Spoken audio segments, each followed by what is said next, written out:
नागेन्द्रहाराय त्रिलोचनाय भस्मांगरागाय महेश्वराय नित्याय शुद्धाय दिगंबराय तस्मै नकाराय नमः शिवाय।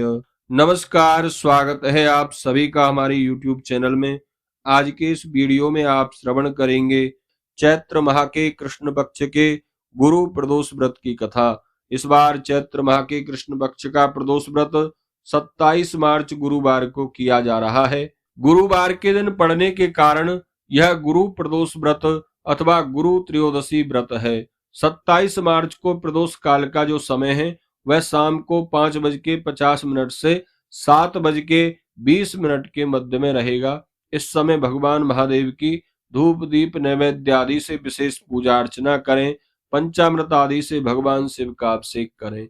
गुरु प्रदोष व्रत में भगवान महादेव को पीले पुष्प, पीला चंदन, पीला भोग अर्पित करें। व्रतकर्ता को चाहिए कि इस व्रत में हो सके तो पीले वस्त्र धारण कर लें। आइए श्रवण करते हैं गुरु प्रदोष व्रत कथा। एक बार प्रेम से कहिए, बोले शंकर भगवान की जय, पार्वती माता की जय। आदरणीय श्री सूत जी शौनक आदि ऋषियों को कहते हैं, हे ऋषियों, यह एक प्राचीन कथा है। एक बार इंद्र और वृत्रासुर में घनघोर युद्ध हुआ। उस समय देवताओं ने दैत्य सेना को पराजित करके नष्ट भ्रष्ट कर दिया। अपना विनाश देखकर वृत्रासुर अत्यंत क्रोधित हो स्वयं युद्ध करने के लिए उद्यत हुआ। महामायावी असुर ने अपनी आसुरी माया से भयंकर और विकराल रूप धारण कर लिया।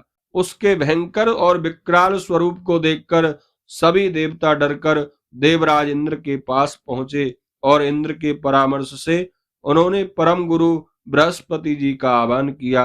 देवगुरु बृहस्पति तत्काल देवताओं के समक्ष प्रकट हो गए और उन्होंने कहा, हे देवेंद्र, अब तुम पहले इस वृत्रासुर की पूर्व जन्म की कथा सुनो।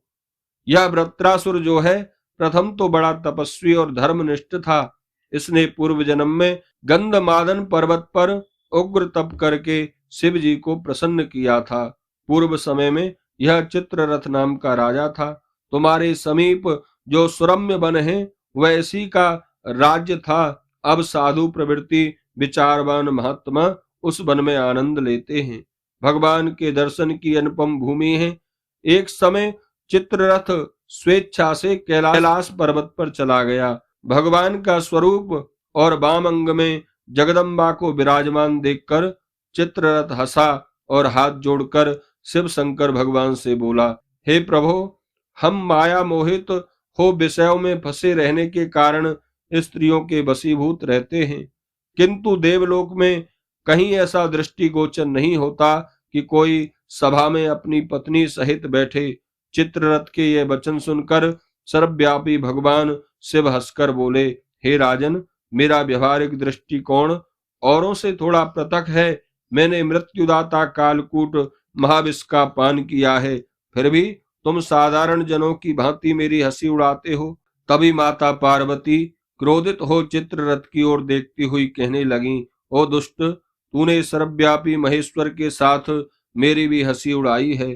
तुझे अपने कर्मों का फल भोगना पड़ेगा। उपस्थित सभासद महान विशुद्ध प्रकृति के शास्त्र तत्वान्वेषी हैं और सनक सनंदन सनत कुमार हैं। सर्व अज्ञान के नष्ट हो जाने पर शिव भक्ति में तत्पर हैं। अरे मूर्ख राज, तू अति चतुर है, अतएव मैं तुझे वह शिक्षा दूंगी कि फिर तू कभी ऐसे संतों का मजाक उड़ाने का दुस्साहस नहीं करेगा।